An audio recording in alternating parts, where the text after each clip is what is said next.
Eu vou começar a falar um pouco quem eu sou. Eu sou o Carlos Papá, do povo Guarani-Mbuá, que mora na aldeia Rio Silveira, que fica entre São Sebastião e Bertioga. Mas que, incrível que pareça, eu tenho minha mãe, mas minha mãe não está mais entre nós. Eu tenho meu pai, também meu pai não está mais entre nós. Mas minha mãe só foi o instrumento para poder me gerar. Que, na verdade, eu sou filho do escuro. E é por isso que eu vejo assim que quando você mergulha nesse mundo, universo que é desconhecido, e aí você quer buscar o entendimento e a consciência, você quer buscar a descoberta, como que o seu corpo e por que você está falando, e por que você enxerga, e por que você sente. Isso é uma coisa assim que vem do escuro. Porque o escuro é uma verdadeira sentimento amorosa, porque o escuro gera e depois faça com que a gente volte. Então, nesse escuro, faz com que a gente aprenda a nascer e depois aprende a morrer. Então, vejo que o escuro está sempre com a gente o tempo todo, porque, na medida que você caminha, a sombra te acompanha. Todo lugar que você gera, a sombra te acompanha cada minuto. Essa é a verdadeira... o mestre, a mestra, que quando você quer falar da questão do amor, o entendimento e a felicidade. O escuro não aponta para ninguém. O escuro é um ser muito profundo que para ela não existe feio e o belo. E aonde está essa forma de se pensar quando você aponta, outra é mais bonita, outra é mais bela, outra é mais feia. Então, eu vejo que está na hora de a gente aprender com o escuro, de sentir a verdadeira consciência que nós estamos nesse universo que, na medida que a gente abre o olho, e essa forma de enxergar, é que vem essa enganação, ou a gente imagina o belo e o feio, e, inclusive, apontar como imperfeito, apontar como desclassificada, é porque a gente enxerga. Se a gente não enxergasse, o mundo seria outro. é uma evolução de sentimento, algo mais profundo, porque haveria o cheiro, haveria a audição aguçada, e isso é uma maneira de que o nosso corpo, algo tão perfeita que capaz de infiltrar informações em volta. E é por isso que nós temos cabelo, por isso que nós temos poros, por isso que temos pelos. E esses pelos, existe uma antena, milhares de antenas que pode trazer informações. Só que a maldita celular, maldita tecnológica feito pelo homem, é que acelerou, fingindo aceleração para que a gente esquecesse da nossa essência de forma natural. E onde esquecemos, às vezes, da essência, inclusive apontar, e a gente busca até hoje a felicidade, o amor. Eu vejo muito por aí, eu ainda não encontrei o amor, outro fala, já encontrei amor, mas aí vive sofrendo, né? Então, essa forma de se pensar o bem-estar, eu vejo que está muito longe, porque a gente não consegue mergulhar no nosso interior quem somos. A partir do momento que a gente sabe quem somos, aí é que a gente vai perceber que nosso corpo, água, terra, e no mesmo tempo, nós somos um instrumento de som que é trazida automaticamente pelo emoções que a gente consegue expressar através do toque da flauta, porque nosso corpo é uma flauta onde a gente consegue se expressar e faz uma força e tem uma certa cordão vocal que já é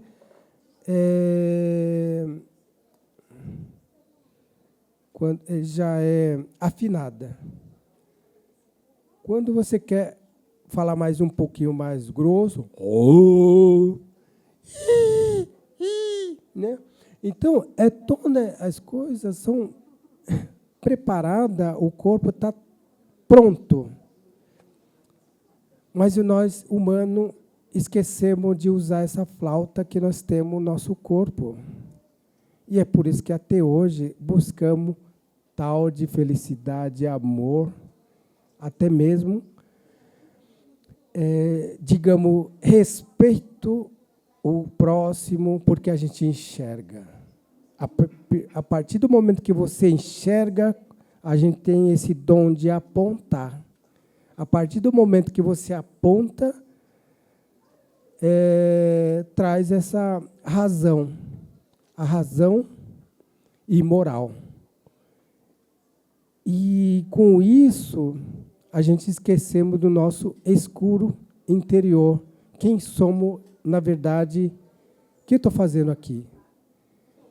Então, eu trago essa abertura falando disso, porque é importante. Eu vejo por aí, falando de luz, mas não fala do escuro, porque onde viemos do escuro e depois morremos, voltamos para o escuro. Porque o escuro está sempre com a gente o tempo todo. E inclusive na hora de você dormir, o escuro te traga de novo, fazer você ninar e dormir. E onde você entra no portal do escuro para poder o corpo descansar e o escuro tomar conta de você. Então, a nossa fala vem desse ambiente. Então, eu comecei falando sobre isso para a gente adoçar junto, para vocês acompanhar junto e me ajudar a encontrar esse universo que é a fala, o sentimento, a audição, para poder a gente chegar nesse sentido de que nós estamos buscando essa tal de felicidade e o respeito e o amor. Então é isso.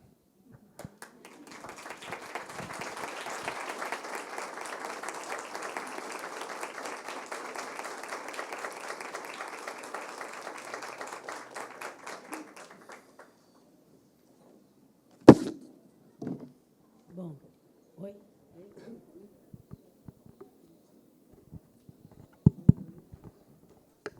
Bom, eu vou começar a falar sobre o IEE, que é o tema da nossa mesa. Mas, antes disso, inclusive porque o IEE vai nos ajudar a entender de que doença a que doença eu estava me referindo quando eu falei da doença intrínseca aos brancos centrados, que os guaranis chamam de juruá, né? Aliás, no Paraguai, juruá vem com um outro termo, que agora eu não tenho aqui anotado, mas que traz todo o estrago feito pelo juruá. Assim. Mas depois eu vou procurar aqui a palavra. Mas, enfim. Mas, como o Carlos, antes de proferir qualquer palavra sobre o Inhê, eu quero deixar claro quem eu sou. Que assim que ele começou também, é como eu pretendi começar. E desde que lugar eu falo. É o lugar de uma branca paulistana, filha de imigrantes europeus, que não é conhecedora da língua dos Guarani, nem de sua cosmogonia, e tampouco de seus modos de existência. Eu conheço apenas algumas palavras do Guarani, que me vêm sendo transmitidas há alguns anos por dois amigos paraguaios queridíssimos, que é Tício Escobar e Délis Esquivel. Nhê foi o primeiro termo do Guarani que eu aprendi. Ele descortinou tantas regiões em meu espírito que eu precisei de muito tempo para habitar cada uma delas, o que, aliás, está bem longe de se esgotar. Estou ouvindo o Carlos, já aparecem mais regiões para eu ir lá tentar fuçar. Né? Isso me acontece a cada vez que eu aprendo um novo termo do Guarani. E esta é uma das razões pelas quais são tão poucos os termos que eu aprendi até agora. Dá para contar nos dedos. E olha que faz mais de 10 anos que eu estou aprendendo. Acho que uns 15. O que eu direi aqui sobre o Inhê vem, pois, do que acontece no encontro com essas palavras, em meu corpo. O que acontece no meu corpo no encontro com essas palavras, esse meu corpo de brasileira branca, de formação filosófica europeia, mais precisamente francesa. Nesse sentido, é óbvio que o que eu direi não é o que o Carlos dirá sobre o Inhê, nem que outro Guarani diria e nem como eles o diriam. Mas eu considero que o que eu direi tampouco é o que eu diria, eu própria diria, e como diria, se eu estivesse inteiramente submetida a essa tradição do pensamento europeu ocidental, que eu trago como herança em meu corpo. E não posso negar, faz parte do meu corpo. E, se não estou inteiramente submetida a essa tradição, é porque sempre me senti extremamente desconfortável, desde menina, extremamente desconfortável com os aspectos tóxicos dessa herança e com seus sintomas e nosso modo de viver. Isso me levou a lançar-me, desde pequena, numa luta para me livrar dessa doença que trago no meu corpo, com os limites daquilo que eu pude a cada momento e do que eu estou podendo agora. Mas, por ser essa herança parte da composição do meu corpo, que não dá para arrancar, né? O jeito que encontrei para me livrar desses aspectos tóxicos, que não há só aspectos tóxicos, desses aspectos tóxicos, mas tem muito, viu? Foi o de ir fuçando nessa tradição os filósofos, artistas e tantos outros que alimentassem e abençoassem essa minha busca. São eles que escolhi como ancestrais. Dos filósofos, eu escolhi aqueles raríssimos na tradição europeia ocidental que dedicaram sua vida e sua obra a deslocar-se do modo de conceber e praticar o conhecimento na tradição ocidental. As marcas desses ancestrais em meu corpo atualizam-se de diferentes maneiras ao longo do tempo, em função das ressonâncias que se geram em distintos encontros que vão acontecendo na minha vida. É o que acontece em meu encontro com Iê e com os demais vocábulos do Guarani que venho aprendendo. As ressonâncias desses vocábulos nas marcas dos ancestrais que eu escolhi manter ativos em meu corpo não acontecem por acaso. O deslocamento que tais ancestrais operaram na cultura branco-centrada se aproxima com outras formas de expressão, outras estratégias, etc., do modo guarani de conceber e praticar o pensamento e a vida.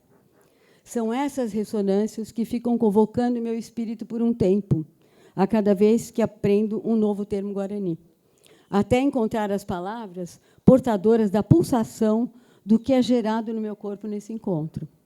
O que direi aqui sobre o Inhê emerge, portanto, das composições que vêm se tecendo em meu corpo entre esses dois universos, a partir das tais ressonâncias, composições que têm por efeito me transformar meu corpo. É para essa construção comum, para que essa construção comum se expanda, para que ela possa se expandir, que eu me atrevo a estar nessa mesa. Aqui cabe uma pequena confissão, e depois eu te passo de novo a palavra. Eu estava meio aflita, aliás, para não dizer meia, na verdade, estava bem aflita, com esse convite do Ailton para que eu falasse nesse encontro ritual que organizamos junto com a Andréia.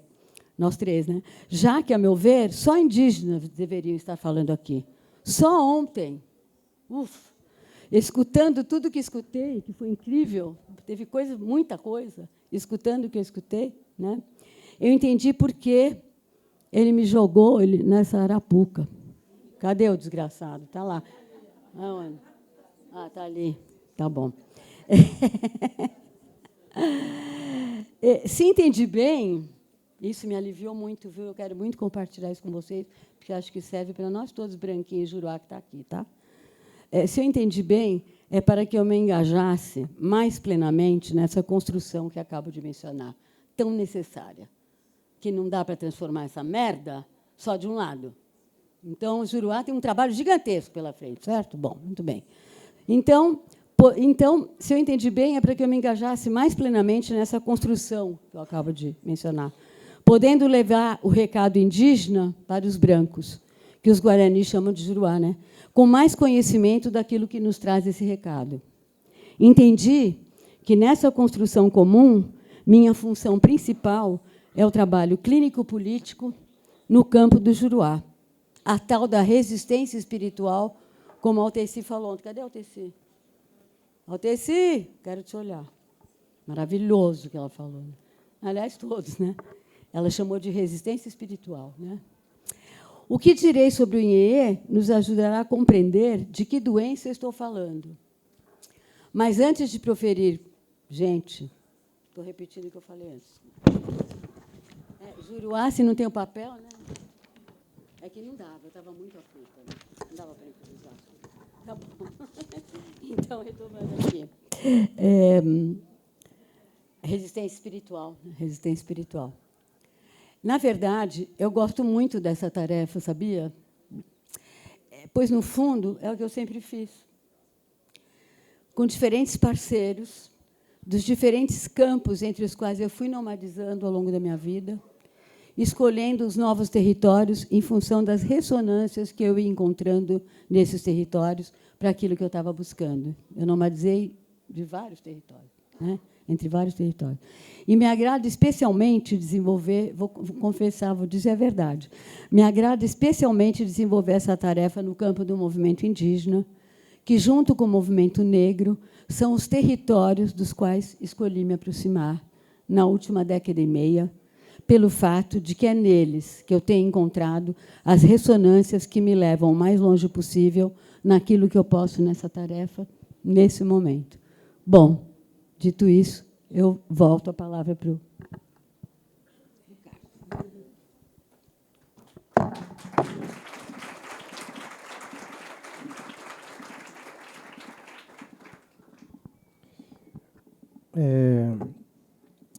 Quando se fala Nhe, que é o espírito,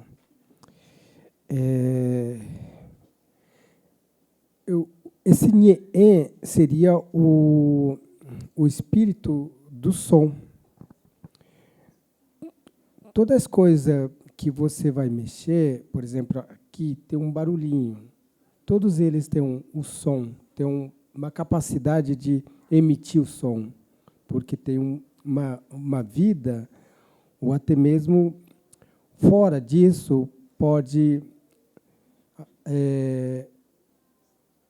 Esse instrumento aqui, esse copo aqui, foi feito, mas que faz parte daquela...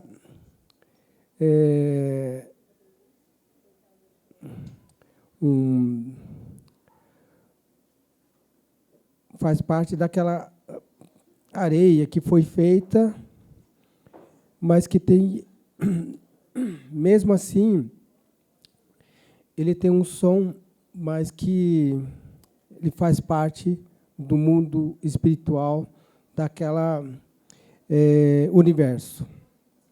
E é por isso que chamamos de Nhe como espírito, porque é som. E quando se fala a importância do fortalecimento do espírito, o Nhe, eu vejo assim que fortalecer o som, sempre ativo para poder sempre traduzir.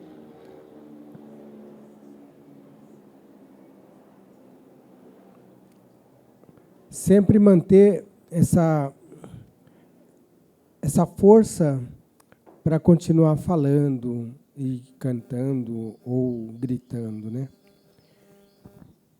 Então, Nhe, quando você assobia ali, o guiral Nhe, ou algum instrumento que Nhe é quando é assobio. E aí, Nhe seria meu assobio, né? Ou minha fala, porque quando você vai falar, é o sopro que vem de dentro para fora, e o lábio e o cordão, ele trabalha para poder lidar com o tom das cordas, inclusive saliva úmida, que lubrifica para poder continuar falando, quer dizer, tocando suavemente. Então, o sopro vem de dentro, o sopro vem. Quando a força, o sopro somente passa. Mas que está tocando ali a língua e, ao mesmo tempo, é o cordão vocal que trabalha ali para ficar tocando o que você quer estar tocando, se é para falar com seu noivo, seu namorado, com pessoas. Então, ele continua tocando conforme o que você está tendo esse sentimento. E aí o corpo começa a ser trabalhada o som do sopro. Esse é o Nhe, esse é minha alma, que vem de dentro para fora, e quente, úmido. Então, Nhe é isso, a alma, que tem que continuar vivendo. E aí, quando achar que o meu interior, que começo a caminhar, falando muito, e vejo que eu preciso de água, aí eu começo a tomar um pouquinho de água para poder ter um pouco de mais força. Radiação está muito quente, então eu preciso dar uma... né? Então, assim que funciona o nosso corpo. Então, eu vejo que o nosso Nhe é a nossa fala, o jeito de falar, o jeito de se expressar. E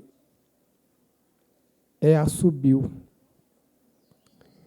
Agora, a fala, somente fala, nós chamamos de AU. AU é somente fala. Só que, na tradução em português, no pé da letra, seria amor. Porque AU é um sentimento de amor. Então, quando você se expressa para alguém, você está tendo um sentimento que é tocada para o outro ouvir e se comunicar.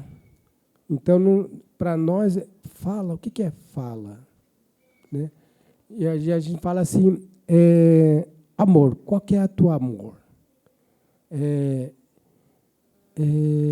Expressa-se amor. AU. Por que AU? Porque vem úmido,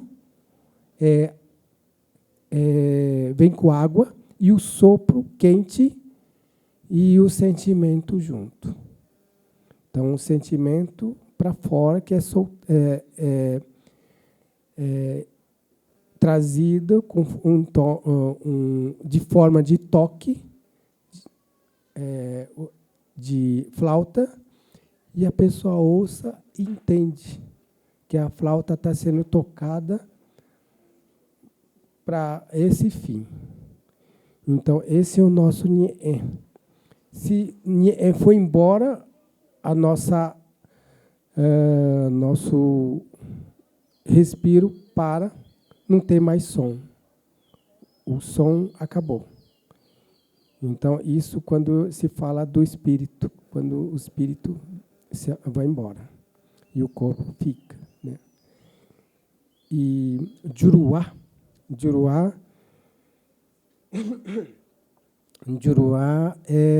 Juru é boca, cabelo.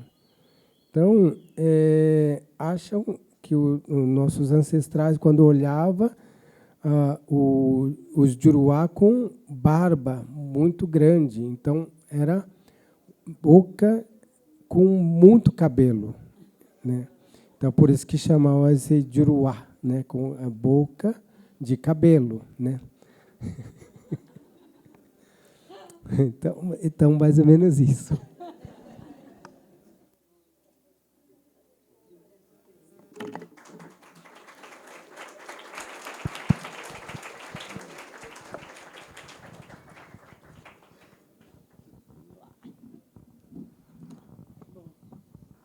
Então, retomando aqui o Nhe, a minha maneira, naquela composição de que eu falei para vocês antes, designa a palavra e se compõe de dois termos. Nhe, como o Carlos disse, alma, e palavra. Tal qual vários vocábulos do idioma guarani, cujo sentido, não por acaso, sempre se encontra na ligação imanente entre dois termos. Não é por acaso.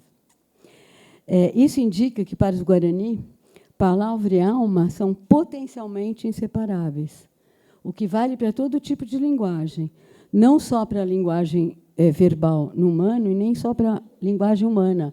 Inclusive, se usa Nhe para designar a voz, o canto do pássaro, o latido do cachorro, etc.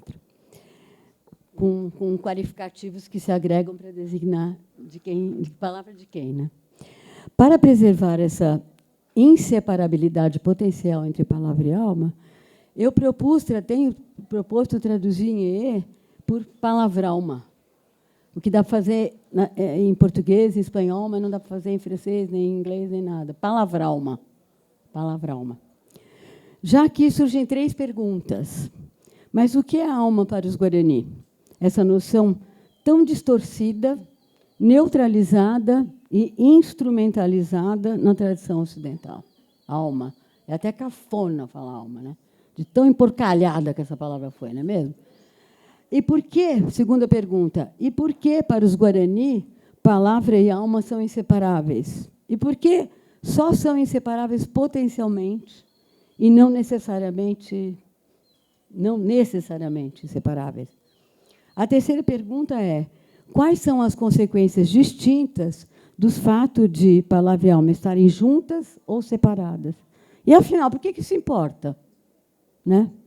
Sobre a primeira pergunta, o que é alma para os Guarani, é claro que eu vou estar partindo das ressonâncias dessa palavra com as marcas de meus ancestrais, no caso, um deles, que é Spinoza, que, aliás, é meu ancestral maior, para falar a verdade, eu diria que a alma, para eles, é o conjunto singular de potências vitais próprias de cada corpo. É com essas potências singulares que cada um cumpre uma função específica na manutenção e transformação da vida coletiva. Como o Carlos, que cumpre a função de pajé, e eu que cumpro aquela minha outra função lá, que está ficando mais clara, graças a essa história aqui. Graças. Bom, mas não para por aí. Este conjunto de potências se encontra em interação com as forças que animam os demais elementos que compõem o ecossistema, que não é só um ecossistema ambiental, mas também social, mental, subjetivo. Né? Bom, não se trata, portanto, de esse conjunto de potências não é, portanto, um conjuntinho fechado em si mesmo, tal como os brancos ocidentais o concebem e que eles chamaram de indivíduo. Indivíduo. Uma de suas tóxicas fake news. Trata-se, sim, de um conjunto em movimento contínuo, dado que os efeitos dessas forças do ambiente se compõem com o corpo de cada um, o que gera alterações em sua alma, aumentando ou diminuindo nossa potência de agir, a potência de agir desse corpo para que ele siga existindo e participando da construção coletiva. A alma é, portanto, atravessada por um processo contínuo de transmutações. Assim entendida, a alma é precisamente a vida que anima o corpo, em interação com os demais corpos. E é a alma que se expressa na palavra e nas demais linguagens do humano. Em suma, é a alma, com seus diferentes graus de potência, que eu trago um outro ancestral, que é o tal do Nietzsche, né? Não importa, tá? É só para quem quiser saber, está tudo certo. Mas esquece, está tudo certo. Em suma, é a alma, em seus diferentes graus de potência, que se expressa em tudo aquilo que compõe a existência humana. Sendo assim, também a existência humana está sempre em processo. É nesses modos de expressão da alma que se definem as formas provisórias da existência de um corpo a cada momento. Nada a ver com a tal noção tóxica de indivíduo, com sua forma supostamente fixa, envolvida em um suposto contorninho que delimita o corpo e o separa dos demais corpos. Ao que se pode agregar outra fake news toxíssima, sempre são, né? Que é a noção de identidade. Ambas noções, indivíduo e identidade, cristalizam uma forma de existência provisória que é tomada como essência e que passa a ser naturalizada. Olha que crime. E por que essas formas são provisórias? Como a forma do corpo é a materialização da alma, que se manifesta em determinada linguagem,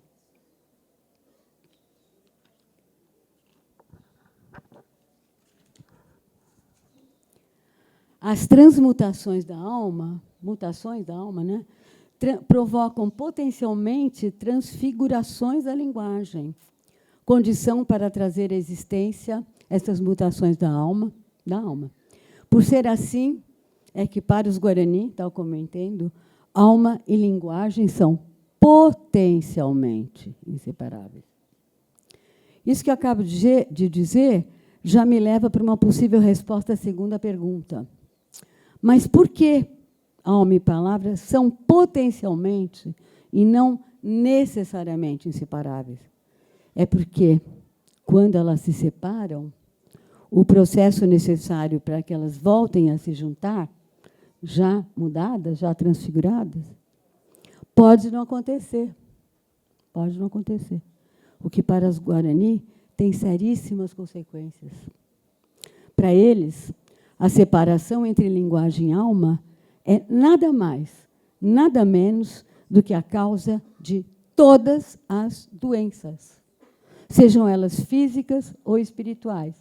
E a gente pode agregar aquilo que nós, Juruá, chamamos de doenças mentais ou psíquicas. E por que essa separação é fonte de todas as doenças? É que é da alma que provém o sentido vital da palavra. Não tem nada a ver com o significado. É da alma que provém o sentido vital da palavra, a pulsação de sua alma. O que nada tem a ver com o significado, que é o que nós, o Juruá, buscamos desesperadamente nas palavras. O mundo acadêmico, então, pior ainda, né? Enfim. Portanto, se a palavra se separa da alma, isso tem por efeito diminuir ou até interromper a pulsação do movimento vital, nossa alma. Em vista disso, para os Guarani, todos os processos de cura, e Carlos vai me dizer se eu estou certo ou não, porque pode ser uma bobagem, mas é assim que eu fui compondo com o que eu trazia, foi assim que eu fui entendendo, então você me ajuda. Em vista disso, para os Guarani, todos os processos de cura consistem em restabelecer o elo entre palavra e alma. Trata-se de curar a palavra, e mais amplamente a linguagem, para devolver-lhe a alma que ela perdeu, ou para buscar para a alma a palavra que ainda não foi encontrada, para o que se transformou na alma, né? A palavra que ainda não foi encontrada, de modo a dar corpo ao que se transformou na alma, por efeito das forças do ambiente que se incorporaram àquela alma. Encontrar a palavra para as mutações da alma produz um novo sentido que permite à vida voltar a pulsar, retomando o ritmo em seu fluxo. Com isso que acabo de dizer, sobre a concepção de doença e cura para os Guarani, que se pode extrair do termo... Olha cada coisa. Isso eu estou falando umas coisinhas. Olha tudo que o Carlos falou e tudo mais que ele falou. Imagina. Né? Eu, então, tenho elementos para descrever em que consiste nossa doença. A doença do Juruá, que evoquei no começo. A doença intrínseca de nosso modo de existir. O modo colonial, racial, cis-heteropatriarcal, capitalista de existir, que hoje vem se agravando, essa doença, exponencialmente. Bom, antes de eu seguir para dizer o que seria essa doença, eu acho que passo a palavra a você, como você quiser. Porque o que eu vou dizer agora é sobre essa doença.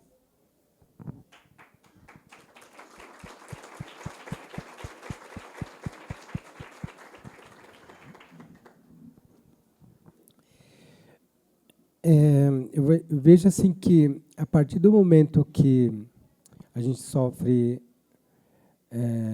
essa mudança, quando se pensa mudar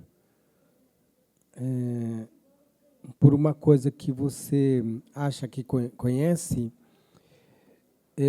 nós usamos aquele termo chamado djepotar. Djepotar. Djepotar é como se fosse você não se perder e, no mesmo tempo, se perder. Uma fissura, por exemplo, eu vejo assim que, na sociedade, as pessoas pensam de se enriquecer, as pessoas acham que, tendo aquela riqueza, vão ser felizes para sempre, né? Ou tem que oferecer algo e em busca dessa felicidade para ser feliz. E onde entra essa doença chamada djepotar, que eu comecei a pesquisar, tentei achar o nome para isso, para poder explicar melhor para a sociedade, eu não encontrei. E onde a única coisa que eu consegui adaptar, mais ou menos, como seria mutações de inconsciência. Por que essa doença nós temos hoje? É que a gente está anestesiada com muitas coisas e muitas informações, inclusive nós indígenas. A questão de tecnologia leva para casa, compra, leva para casa, ficam usando, se comunicando, e a hora que acaba a bateria, e põe lá de novo, e deixa lá, e fica lá de olho, e não consegue se desprender dali, fica lá de olho, ou até mesmo deixa lá ligada. Enquanto isso, tem família que está doente, está dormindo, tem criança dormindo, então não sabe o mal que está fazendo com essa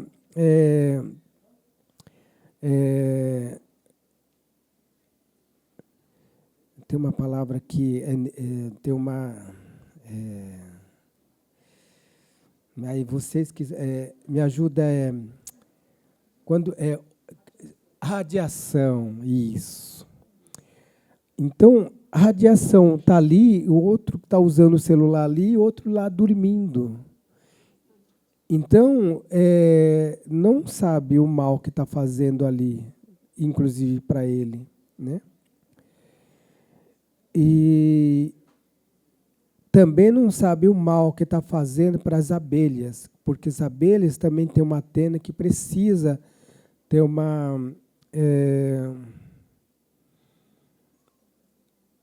um sinal para voltar para casa. E através da radiação do celular, as abelhas também têm uma influência, não é influência, tem interferência. Interferência, as abelhas não conseguem mais voltar para casa. Então, é tudo mal que a gente causa, né? Mas que a gente não está preocupado com isso, porque a gente está mutante de inconsciência. Porque a gente vê os problemas, a gente põe a culpa na sociedade. Não, isso não é a minha culpa, é a culpa da sociedade. Tem pessoas na rua passando necessidade, passando fome, dormindo na calçada. Não é problema meu, isso é a culpa da sociedade. Onde está a minha consciência? Eu acho que aquilo ali que eu vejo, todo esse problema, um caos, na minha frente, eu acho isso normal. Estou achando, está tudo certo, mas isso não é a minha culpa, é a culpa da sociedade. Então, a gente não consegue ter uma responsabilidade de parar e de pensar. E onde entra essa tal de depotar, porque a gente está pensando somente em individualismo,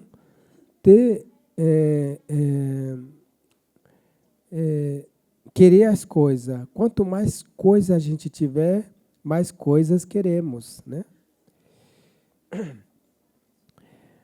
Então, entra essa mutação de inconsciência, e essa mutação de consciência é tão perigosa que você acaba acreditando nas criações das suas cabeças que você está fazendo certo.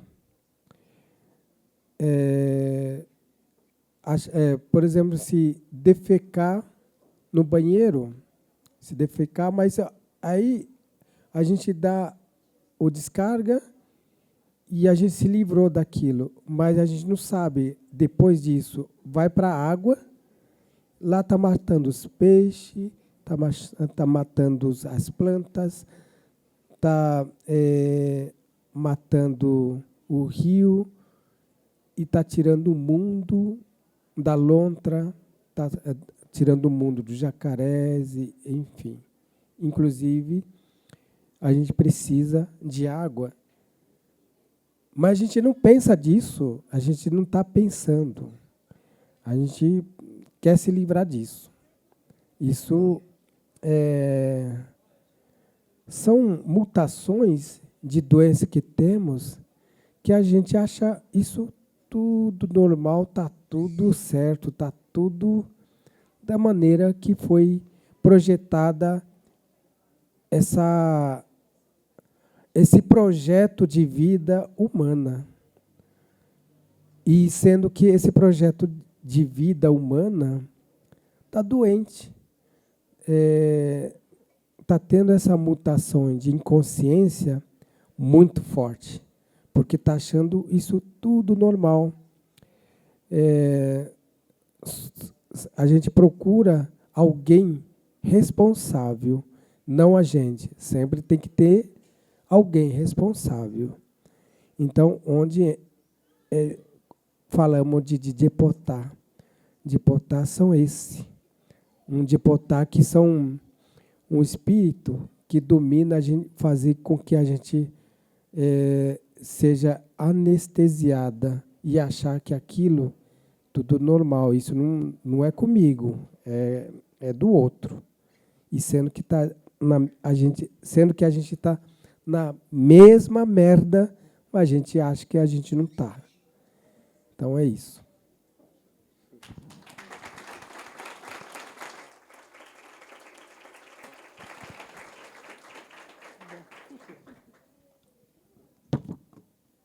Olha, a gente não combinou nada, mas está uma sintonia aqui, né? Bom, é bom sinal, né? Bom sinal. Enfim.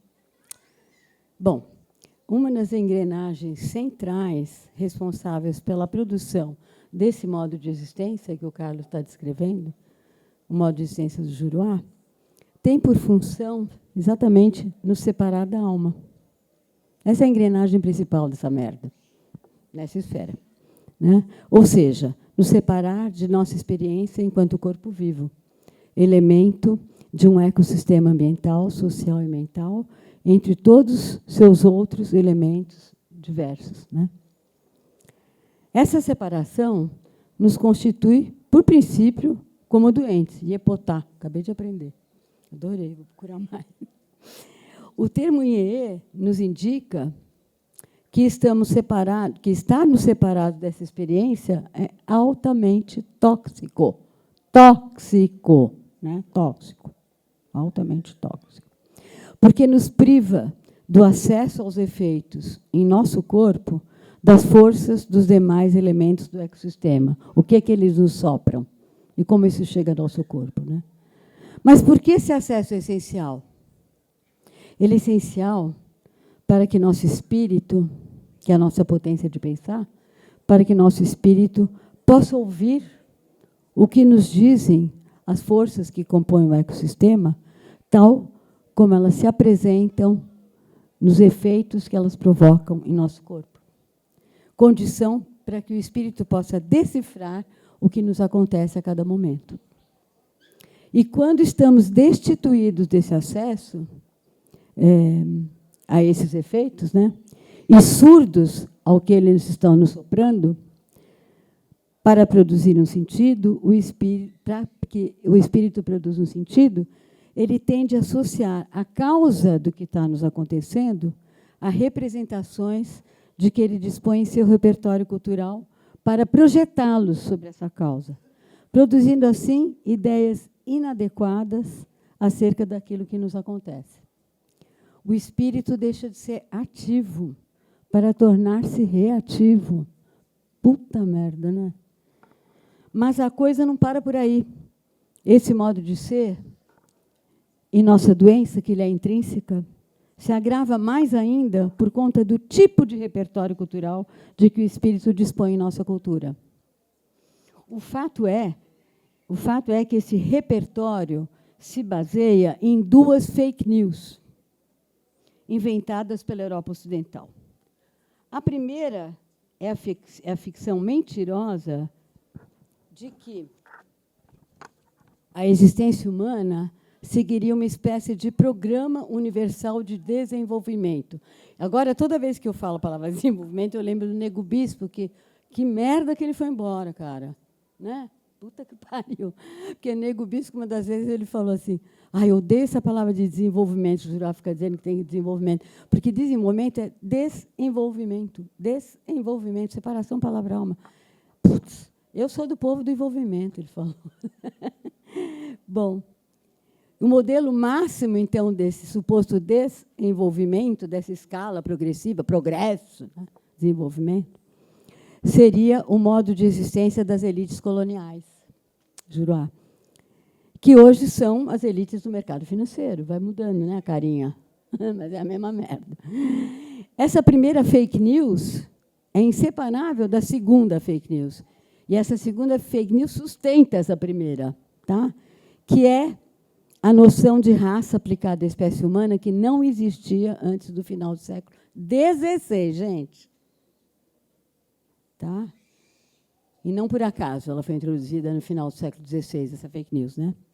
O que se produz com a composição entre essas duas fake news é uma monocultura mental, onde se interrompe o movimento contínuo de transformação que vem dessa conversa entre todos os elementos do ecossistema. É essa monocultura mental que conduz o espírito na produção de suas ideias inadequadas. Como você falou, a consciência deturpada? Mutação de consciência. Olha que bosta de mutação há 5 séculos. Quer dizer, isso foi preparado bem antes, né? Desde que Roma se apropriou e cafetinou a figura do Cristo para criar a Igreja Católica, que foi a base de produção, de modo de produção de existência no Ocidente, né? Mas vem de longe. Mas século XV a coisa realmente, né? Bom, então, quando agimos orientados por essas duas fake news, nossas ações materializam a monocultura mental nos campos ambiental, social, cultural e subjetivo. É o que Freud chamou de neurose, mas isso é só para quem se interessa para dar uns petelecos na psicanálise, tá? Mas não vou entrar nisso, porque não é o que nos importa aqui. Não é a psicanálise que é o nosso problema aqui, né? Bom, sendo todas estas monoculturas produtoras de uma violência contra a vida. No campo ambiental, a monocultura e seus estragos são mais óbvios do que nesses outros campos, por serem concretas, visíveis. São as plantations coloniais, que vêm se atualizando de diferentes modos ao longo desses mais de 5 séculos, lá, haja visto a Amazônia, né, e a Mata Atlântica, o que está acontecendo. E isso está sendo levado hoje ao extremo da catástrofe climática que estamos vivendo. Como o Ailton disse ontem, está cada vez mais real que nossos corpos estão a ponto de fritar. Eba! Para ficar apenas no que acontece no campo subjetivo, a monocultura faz com que, quando estamos atravessados pelos efeitos em nosso corpo de processos como esse, por exemplo, a gente sente desconforto, que nem qualquer humano, beleza, né? Mas a gente permanece surdo ao alarme vital que soa nesse desconforto para nos alertar do que está acontecendo e nos convocar a buscar caminhos de resposta. O desconforto se transforma, então, em angústia do ego, porque, separados da alma, nós estamos reduzidos ao ego, né? A angústia do ego. Uma angústia que decorre da ameaça do ego perder capital narcísico, capital social, na suposta hierarquia entre os humanos, porque, né, lá em cima tem um monte de capital narcísico social, lá embaixo tem 0, né? Se não tiver já morto, né? Diante disso, recuperar esse capital é o que basicamente orienta nossas ações em resposta ao alarme vital, que é disso também que você estava falando, né? Estamos sempre tentando manter ou ampliar esse nosso capital. É por meio dessa engrenagem que nossa potência de agir é desviada de seu destino ético, que seria criar algo que traga à existência uma resposta àquilo que levou ao disparo do alarme vital. Em vez disso, o que criamos são novas oportunidades de produção e consumo que permitam recuperar o capital narcísico e social ameaçado e, se possível, ampliá-lo, para subir na hierarquia, né? O que geramos, então, com nossa potência de agir é a acumulação de mais e mais capital. Olha que miséria. A base dessa acumulação é, portanto, a cafetinagem da nossa potência de agir, que é a base existencial do capitalismo, altamente perversa. Mas o que quero dizer com base existencial? Cada regime político, socioeconômico, cultural, como é o regime capitalista ou o regime da cultura guarani, se encarna em modos de existência específicos, sem os quais esse regime não se sustentaria, pois um regime não é uma abstração que cai do céu e se impõe sobre a realidade. A cada regime corresponde um modo de ser e de pensar, um tipo de subjetividade, de relação com o outro e da trama social que se tece a partir deles, como é o caso desses dois modos de ser distintos, como o modo de ser guarani e o modo de ser colonial, racial, patriarcal, capitalista do Juruá. Sendo assim, atuar nessa esfera é político. É nisso que eu queria chegar, inclusive. Né, Altaci? Cadê Altaci? Sumiu, está lá. Depois eu digo porque eu estou convocando a Altaci aqui, né? Podia convocar vários. Ainda vou convocar mais um. Sendo assim, atuar nessa esfera é político. É o que Altaci chamou de resistência espiritual. E eu chamaria de resistência clínico-política. Ou micropolítica, para honrar um dos meus ancestrais mais amados, que é o Guattari. A micropolítica é a esfera desta produção de modos de existência. Poderíamos dizer que ela é a esfera da fábrica de mundo, do tipo de mundo próprio a cada regime. E a gestão dessa fábrica varia segundo o regime dominante naquela sociedade. Estou acabando. Bom, a disputa política na tradição das esquerdas, que pelo menos eu espero que todos os jurados aqui presentes pelo menos sejam de esquerda, que é o mínimo que se pode esperar, né? Mas a disputa política na tradição das esquerdas visa uma melhor distribuição dos direitos de acesso aos bens materiais e imateriais, no limite, acesso ao direito de existir, ao próprio direito de existir. O que é, obviamente, fundamental lutar nessa esfera. Enquanto eu tiver essa porra desse jeito, tem que lutar nessa esfera, porque essa é a nossa realidade. Tá. Tal disputa se dá na esfera do Estado, que legisla sobre essa distribuição. No entanto, se não agregarmos à luta política uma atuação na esfera da produção de modos de existência, na qual se encarna o regime capitalista, colonial, racial, inclusive fazer isso no próprio modo de agir na esfera da distribuição de direitos, esse regime jamais se transformará de fato. Seu princípio permanecerá o mesmo, mudando apenas seu estilo e suas estratégias, como tem sido desde sua fundação há mais de 5 séculos. É, aliás, uma dessas mudanças de estilo e de estratégia que estamos vivenciando nas últimas décadas, com a supremacia do capitalismo financiarizado, neoliberal, corporativista e transnacional, que sucedeu à segunda revolução industrial, do capitalismo industrial.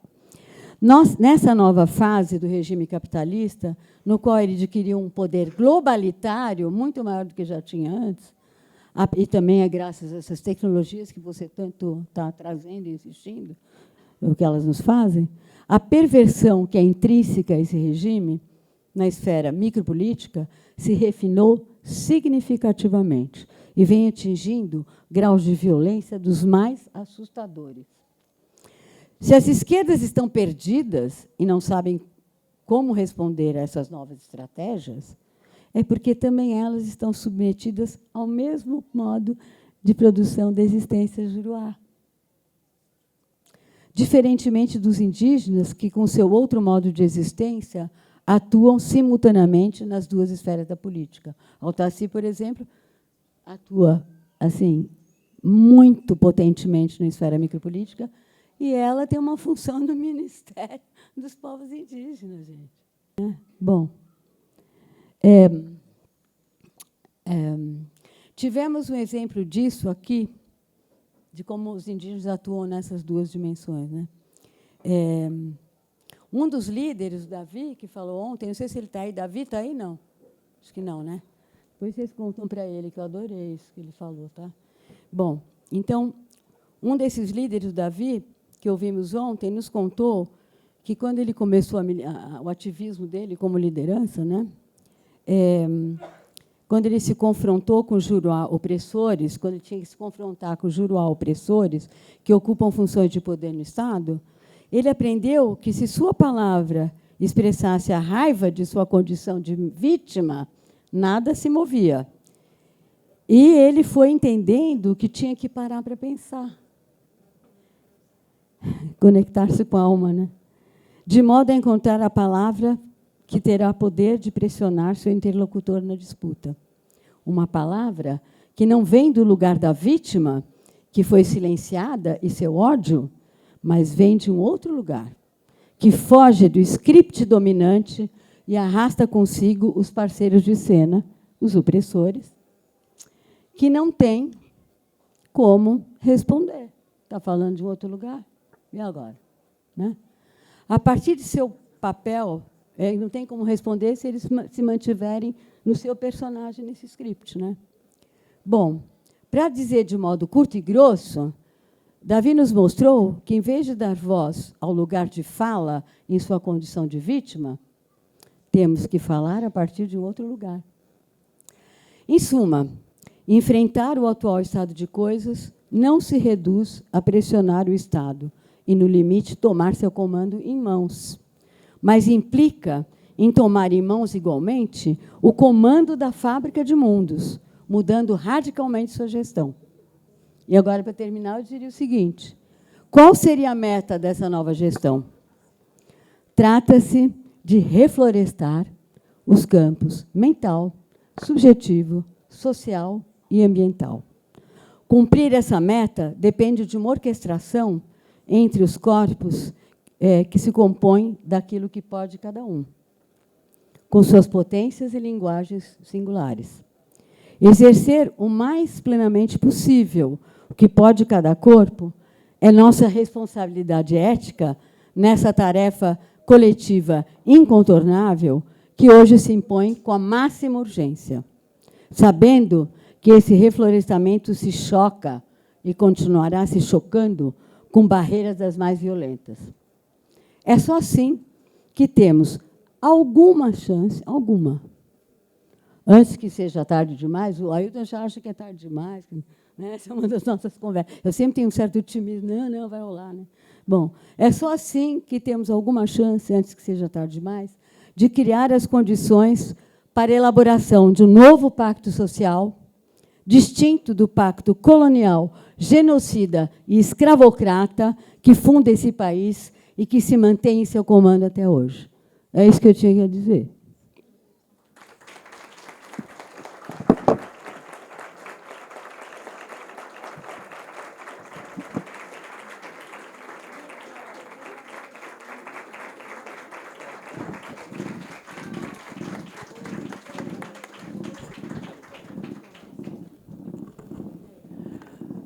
Bom, pessoal, queria saber se alguém tem alguma pergunta, alguma intervenção para fazer agora. Seria ótimo, né? Porque não tem tido debate. Pensando em juntar percepções, né? Aqui tem uma. Sueli, Carlos Papá, parabéns. Eu sou Yara, sou apurinã, filha de uma indígena apurinã, em espanhol. Eu sou indígena apurinã. Minha mãe é apurinã, meu pai é espanhol, e eu me identifiquei muito com a sua fala do lugar e do papel que você representa nesse mundo, como você denomina como Juruá, e eu estou na minha busca de identidade, enfim, de me entender nesse contexto já faz bastante tempo, e eu queria saber qual seria o caminho que você enxerga para a gente fazer esse reflorestamento. São nas escolas, é na universidade que é tão fechada, Eu sofri muito na universidade, então eu imagino assim, como que a gente faz isso para mudar a mente das pessoas, para tocar as almas? Olha, eu acho que teu povo tem muito mais a te ensinar, a trazer resposta do que eu, viu? Embora eu me dedique a isso na minha condição de juruá, né? Mas, primeiro, você falou, estão buscando uma identidade. Acho que se você partir do que você recebeu da tua mãe, você falou que tua mãe que é indígena, né? Teu pai é espanhol. Depende do tipo de espanhol, tá? Porque lá na Espanha, antes daquela porra toda, antes da colonização, que ali também se deu a Inquisição, que matou, que traziam as culturas judaicas, árabes e cristãs pré-Igreja Católica, que, em certa medida, tem ressonância com a cultura indígena. Aliás, foi muito engraçado essa noite, né, que eu estava preparando, vendo, mas qual é o meu lugar aqui? Caralho, né? O que eu vou dizer se eu não definir qual é o meu lugar? Não dá. Eu me dei conta que os tais ancestrais que escolhi na filosofia ocidental são, na sua maioria, judeus. E eu tinha... Vamos falar de identidade, tá? E há pouco tempo eu fiz meu DNA, lá, o teste, e aí eu quase me joguei pela janela, porque deu 100% judia, 100% da Europa do Leste. Eu falei, puta que pariu. Né? A Josi, minha assistente, fez o mesmo, tinha um monte de coisa. Tinha indígena do Caribe, tinha não sei o que da África do Norte. Aí eu falei, bom, vou ter que dar conta. Aí eu assumi mais plenamente que, na minha tradição judaica, na verdade, é isso que me deu, que me levou a assumir essa função, e isso vem de muito longe. Essa função foi assumida milhares de vezes ao longo desses 5.000 anos de existência desse povo, né? Que é uma função que tenta dar conta dessa merda, né? Dessas outros vetores do judaísmo que se manifestam e se concretizam nesse governo nojento de Israel, né? Então, e, aliás, o antissemitismo, como todos os racismos, também tem a ver com o fato dessa linhagem, onde se encontra o Spinoza, por exemplo. Os meus ancestrais, quando eu fui ver, todos que eu escolhi, a maioria era tudo judeu, né? Spinoza, Bergson, Walter Benjamin, Freud, Kafka. Só 3 que não são judeus, que é o Nietzsche e o Deleuze e Guattari. Bom, enfim, então, o que eu estou te falando, amor? Eu estou falando assim, que eu não fui encontrando minha identidade. Eu fui encontrando qual é a ética de condução da existência que eu escolhi como a que é a minha ancestralidade, dentro da tradição judaica e da Europa Ocidental. E isso não tem a ver com identidade, sabe? O Walter Benjamin, que ele é um lindo, né? Eu amo aquele cara. Toda vez que eu lembro que o cara se matou, eu falo, se eu estivesse lá, quem sabe eu convencia para ele. Porque o cara tinha 42 anos, ele achou que não ia rolar mais, né? Com o nazismo lá. Mas ele falava que a nossa relação com o passado não consiste em buscar a nossa identidade ou a forma como estava organizada a existência no passado, mas consiste em escavar por baixo das ruínas dessas formas um modo de ser que possa e que foi silenciado, que eu adorei ontem, quando se insistiu muito que as línguas indígenas não estão mortas, estão apenas adormecidas. Então, que isso foi adormecido, mas isso não morre. Isso pode ser ativado a qualquer momento, quando surgem as condições. Então, como a gente ativa essa tradição ética, né? E reconecta a palavra com a Roma, né? E cumpre a função que cada um tem com as potências e linguagens são próprias, para levar isso adiante, ativando isso no presente. Tá? Eu acho que você está numa condição super boa para isso, meu amor. Você traz indígena já no teu DNA. Já começa por aí.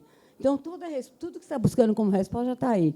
Juntou com o espanhol. Vai lá saber de que tipo de espanhol que é esse que é teu pai. Nem vai falar disso aqui, né, agora. Pode ser que seja um desses espanhóis aí, que também traz esse DNA no corpo dele, daquilo que... Porque, não sei se vocês sabem, a Inquisição na Península Ibérica durou os mesmos 3 séculos que o tráfico negreiro. Né? Matando, torturando, prendendo, né? Tanto os judeus que viviam lá, quanto os cristãos não submetidos ao catolicismo, quanto os árabes. Então, é isso que eu teria a te dizer. Desculpe minha resposta comprida. Parece que é coisa de Sueli, né? Porque a Sueli que falou ontem também fala... desculpa. Obrigado, Sueli. Mais alguma pergunta? Boa tarde. Agradecer primeiro a disponibilidade de vocês, de estar aqui, toda a organização. E queria fazer uma pergunta para o Carlos Papá sobre AU, é essa a palavra? AIVU. Para falar um pouco mais, porque você comentou dos sons, né, que as coisas produzem. Eu não sei se eu entendi exatamente se esse conceito, ou essa palavra se refere à sonoridade, literalmente, né? Por favor. Isso é lindo. É que quando fala no meio, tem água, é úmido, né? E, no mesmo tempo, sustento. Nós falamos água, significa sustento líquido. É o pilar, né? Então, meu coração, na nossa língua, nós chamamos de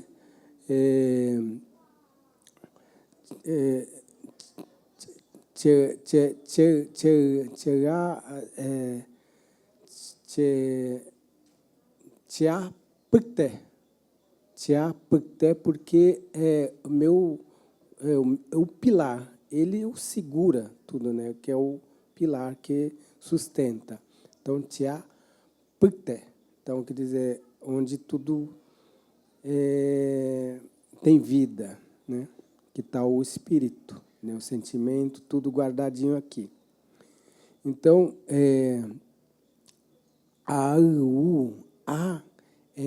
quando traz... quando há algo que cai de cima, caída, então, quer dizer, cai úmido, é quando assopra, quando você né? E então, quando vem esse com sentimento, então vem com amor. Então, quer dizer, para a gente não existe fala, existe esse significado, tudo isso, né? Tudo sustento, líquido e sopro e o sentimento, com algo amorosa. Então, seria a expressão de amor. Então, por isso que chamam de Diaú, Tiaú, Idiaú, né? Então, tudo relacionado ao sentimento verdadeiro, forte, fiel à sua fala. Não precisa assinatura para provar que você está de acordo com aquilo. Não. É sua fala o que é importante, que vem de dentro para fora. São real, verdadeira. Então, é isso que traz esse sentimento de responsabilidade, amor, com sustento, líquido, quente e sentimento.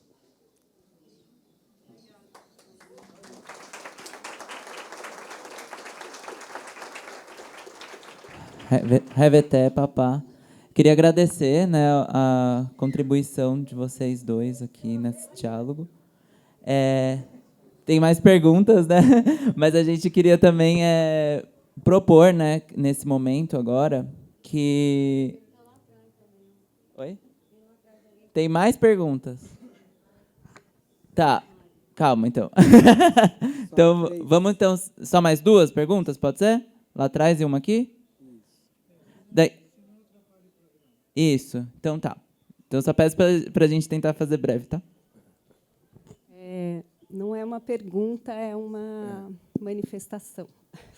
Me senti convocada a experimentar falar desse lugar da emoção, juntar as palavras com o sentimento, que é tão difícil para a gente. Fiquei pensando também nesse lugar de se apresentar, que não seja um lugar da identidade, nem do narcisismo, do eu. E eu fiquei com vontade de falar que eu sou nordestina, do Rio Grande do Norte, e que lá no Rio Grande do Norte, quem nasce lá é potiguar. Meus avós são do sertão de Pernambuco, sertão da Paraíba, sertão do Rio Grande do Norte, todos foram para Natal. E eu sou branca.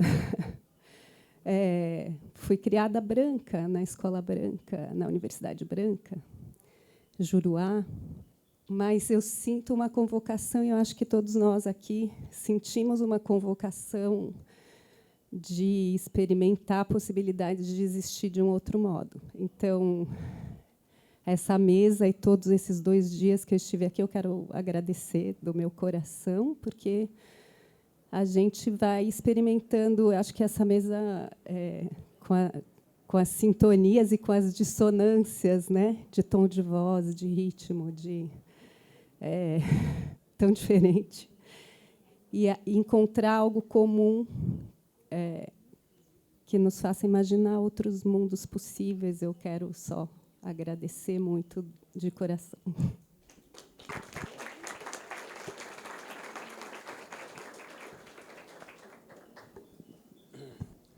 Askirukipana, Culiacanaka, Gilatanaka, Naya Julieta Paredes Suti, Percani. Mi nombre es Julieta Paredes, yo soy del pueblo Aymara, originario de territorio de Bolivia. Bien, tenemos una cosa, ¿no? Los pueblos europeos, en sus lenguas originarias, también fueron reducidos, también fueron dominados. E ainda, por exemplo, o catalão, o basco, continuam em uma briga, em uma peleia. Tá, então, quando, por exemplo, nós como indígenas nos comunicamos com os bascos ou os celtas, não sei, podemos ter algumas coisas muito mais no sentido das palavras, aunque podem ser muito opostas, podemos nos compreender em um lugar del sentido, del sentir que podemos ter. Então, penso que não é uma coisa muito difícil el buscar a través da linguagem a comunicação. O problema é, e isso eu quero falar com meu parente, com meu irmão, Carlos Papá, não? En el sentido este.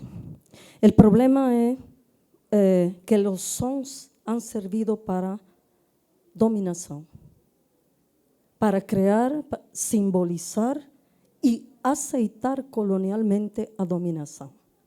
Esse é o problema. Então, o assunto da tradução, penso que tem uma parte que é a cotidiana, que é de los sentimentos, não?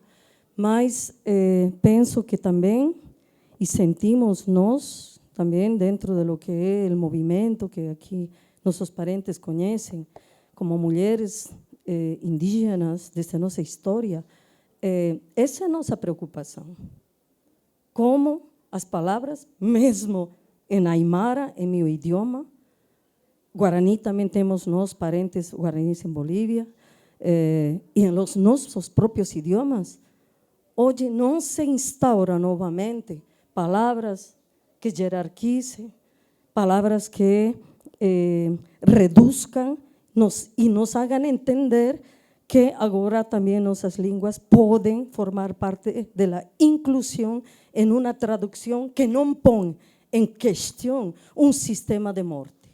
E isso creio que é a parte fundamental que meus parentes, que Carlos, Papá e todo o trabalho que eles fazem, é isso que eu quero, como se diz, deixar mais señalado, não? Mais claro, essa parte. Obrigada.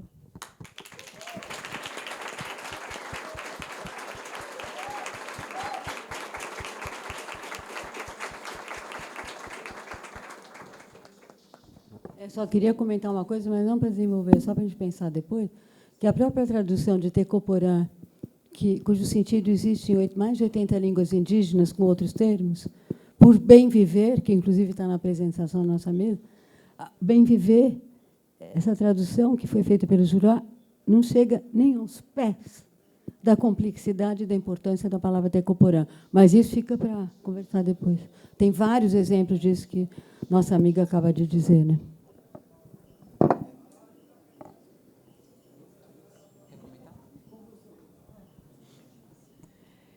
Então, eu agradeço novamente, né, pelas palavras compartilhadas aqui por todos. Agora a gente tem uma janela no evento, né, que a gente deixou para reservar também a palavra para o Ailton Krenak, para que ele faça, na verdade, uma intervenção no evento, para que ele possa sintetizar um pouco o que é o evento no geral, porque o pessoal que está aqui nessa tarde não conseguiu ainda ter o privilégio de ouvir as suas palavras aqui no evento, daí a gente gostaria de te ouvir, se possível. Olha, foi uma surpresa essa história de me chamarem aqui agora, depois dessa sessão. Nós tivemos uma sessão aqui. E ficamos todos bem convocados a um outro, digamos, lugar de pensar as nossas fricções. Eu estou preferindo chamar de fricções ao invés de relações.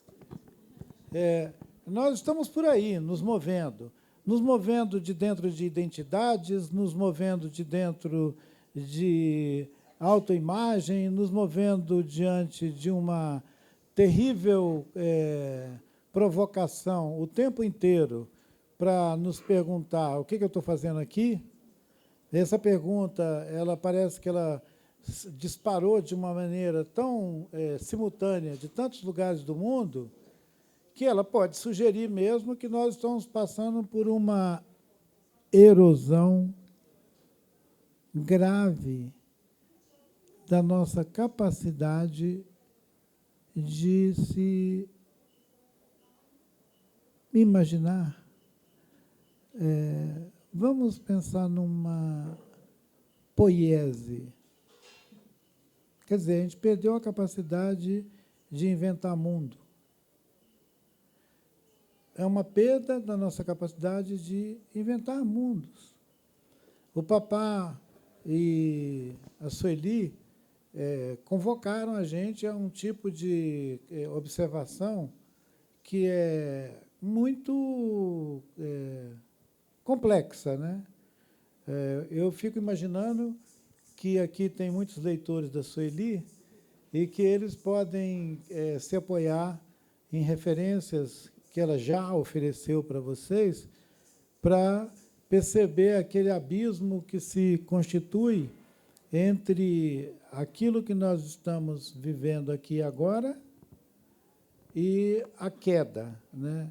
Isso que ela chama de a cafetinagem que o capitalismo, que o mundo da mercadoria, como diz o Copenau Yanomami, causam às nossas existências. Não só o corpo, né? O corpo no sentido de experimentar esse dano, mas também nos nossos modos de imaginar mundos. Quer dizer, a gente fica pobre, os nossos mundos ficam pobres, eles se traduzem em monocultura de tudo. E quando eu fui convocado a acenar para as línguas maternas, eu fui chamado de um lugar, digamos assim, poético. E eu imaginei, bom, eu não vou chamar um simpósio, eu não vou chamar uma conferência, não vou convidar ninguém para um papo furado. Eu vou convocar uma poética sobre a língua-mãe, com a coragem de afirmar coisas como a gente começa a aprender uma língua mamando. Eu falei isso e alguém espalhou isso por aí e eles me disseram, cara, mas nunca pensei nisso. Então, a gente aprende língua mamando? E eu me lembrei que essa imagem de aprender mamando, ela foi reforçada aqui pela nossa querida, foi a Oteci, que disse que a ideia da língua na cultura cocama, na cultura do povo dela, começa com a concepção, quer dizer, quando a pessoa ainda está se formando na barriga da mãe. E a ideia de língua-mãe, transmissão. E que, antes disso, isso pode ser sonhado. Quer dizer, alguém sonha com alguém que ainda não está aí, que vai chegar, e que isso já essa implicação afetiva, já essa afetação, no sentido maravilhoso, de que aquela matriz de linguagem ela já está implicada. É maravilhoso imaginar isso. E alguém pode dizer, mas que isso? Daqui a pouco você está dizendo que língua e DNA é a mesma coisa. As pessoas não perdem isso no meio do caminho e nem acham.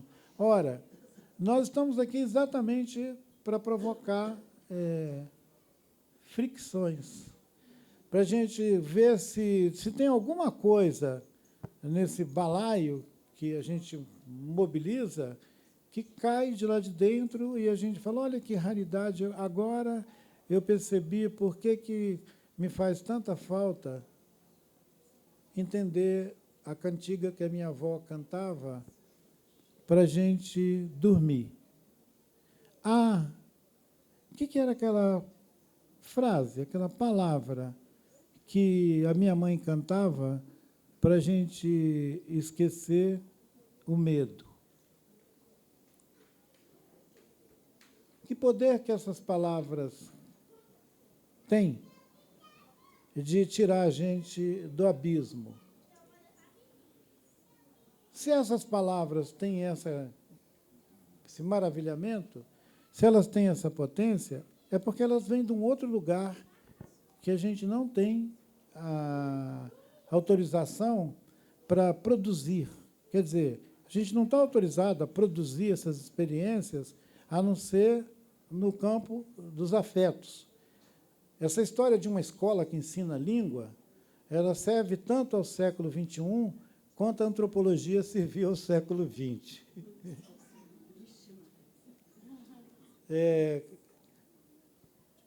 Deve ter alguns antropólogos aqui. Não se preocupem, não é nada pessoal. A gente faz, não é nada pessoal. E convidei as pessoas que estavam, para mim, na minha cartografia afetiva, naquele lugar que me interessa. Aqueles que têm a prática, que vivem a experiência da língua. Para mim, o Carlos Papai é um filólogo, né? O Papai não é ofensa. Então, ele pega a língua, ele pega essa língua, ele pega parte dessa língua maravilhosa, que é o Guarani, que é uma das seções dessa língua que ele conhece. E aí ele dá o sentido para a gente de partículas que separam a umidade da fala da umidade do ambiente. Quer dizer, é uma operação totalmente rara. Ele sabe o que ele está falando e consegue nos tocar com essa fala, com aquilo que ele aprendeu com seus ancestrais. É por isso que ele é um Tcheramói. Quer dizer, ele é aquele que porta a sabedoria transmitida, recebida, guardada. Então, esse tipo de experiência, ele acontece em outros lugares do mundo também, com outros povos que não são só os povos originários daqui do continente americano. Uma parente nossa, que é a Imara, falou aqui em algum momento, escutei a dicção dela, não virei assim para não ter um torcicolo, eu estava sentado aqui na frente e você, parente, a Imara, estava em algum lugar aí. E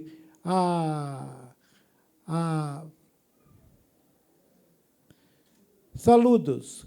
Então, a possibilidade desse diálogo entre os povos que ainda têm as suas línguas materna.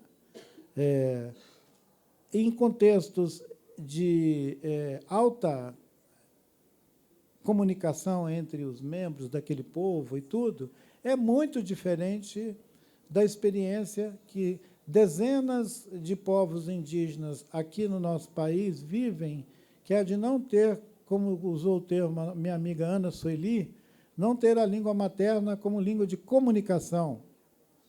A língua de comunicação, agora, entre nós aqui, é o português. Estamos todo mundo falando e entendendo. Essa é a língua de comunicação. Se um ou outro de nós aqui falar inglês ou grego, não é a língua de comunicação. É uma língua que alguém está se utilizando para chamar a atenção para algum tema, algum aspecto. A língua de comunicação é aquela que todos nós aqui falamos, e até aquele meu amiguinho que está deitado ali no chão, ele sabe que a gente está conversando, se falar com ele, ele olha, né? Você que está aí no chão, deitado aí, ele está apaixonado. Eu sentei ele perto dele, ele até deu uma olhadinha para mim. Mas é isso. A língua de comunicação, no nosso experimento colonial, alienou todas as outras línguas que não fosse o português aqui no Brasil. A minha chegada lá na Academia Brasileira de Letras provocou aquela pergunta que eles fazem uns para os outros lá, né? O que você trouxe aqui? Parece que você foi numa festinha, né? Tipo assim, um leva vinho, o outro leva churrasco, o outro leva Coca-Cola, o Guaraná e o bolo. E aí eu cheguei, o que você está trazendo aqui?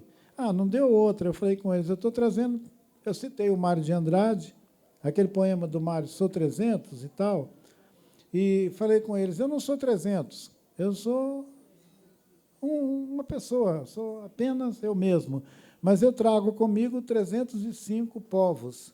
Fiz uma provocação com aqueles queridos da literatura e tal, eles todos entenderam a piada, e eles ficaram um pouco impressionados, porque eles falaram, caramba, a gente convida o cara para a Academia Brasileira de Letras, ele inventa de trazer 300 outras línguas para cá.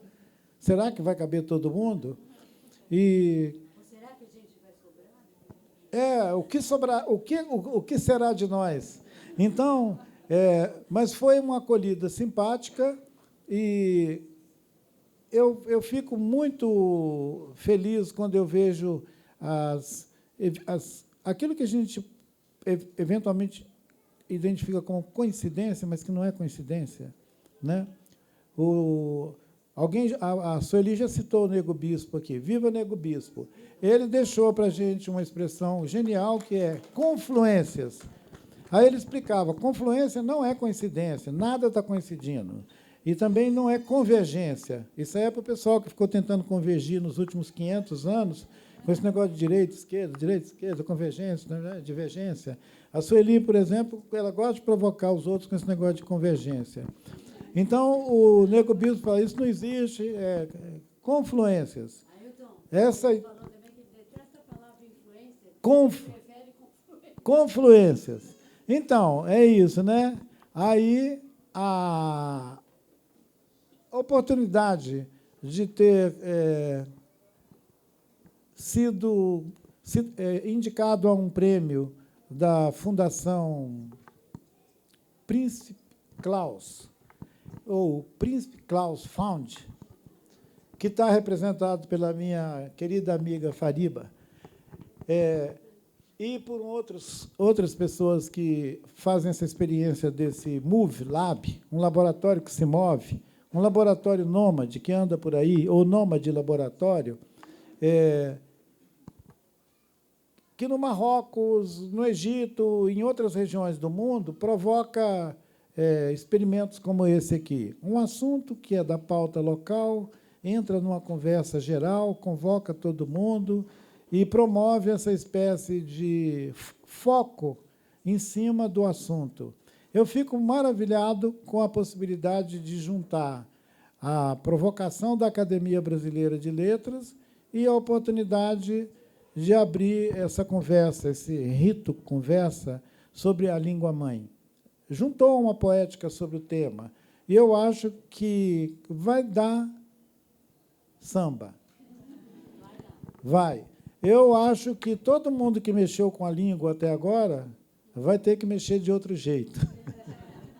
Né? Quer dizer, os linguistas vão ter que rebolar, porque agora os falantes dessas línguas que dormem estão despertando as suas línguas cantando, compondo, escrevendo, publicando, declamando, recitando e questionando a estabilidade de um país monolíngue, de um país colonizado que abraça tanto a língua colonial que esquece todas as outras que tinha, a língua da avó, da mãe, da tataravó e tal. E eu acho que o nosso encontro, que foi pensado um episódio em São Paulo, que são esses 2 capítulos de ontem e de hoje, e um outro episódio que a gente está chamando de episódio Rio de Janeiro, que vai ser no dia 22, inserido no ambiente de uma exposição muito bonita, que ainda fica lá até o final de maio, que é Hiromi Nagakura com Ailton Krenak até a Amazônia. Parece título de literatura de cordel. A Aurita Tabajara está por aí. Então, assim, ou de algum título bem curioso, né? A viagem do Nagakura. Nós temos 5 salas do CCBB, com uma exposição muito bonita, pensada com muito cuidado para celebrar a obra do fotógrafo japonês Hiromi Nagakura e, ao mesmo tempo, acenar para a beleza, para a potência e a diversidade da cultura dos povos indígenas na Amazônia. O episódio do Rio vai ser dentro dessa exposição. Está todo mundo convidado, vocês não se preocupem com voo, hospedagem, está tudo garantido. Vocês vão para lá, tá legal? E eu não sei mais o que eu estou fazendo aqui. Boa tarde para vocês. O mestre de cerimônia, faz o favor de me socorrer aqui antes que eu caia daqui.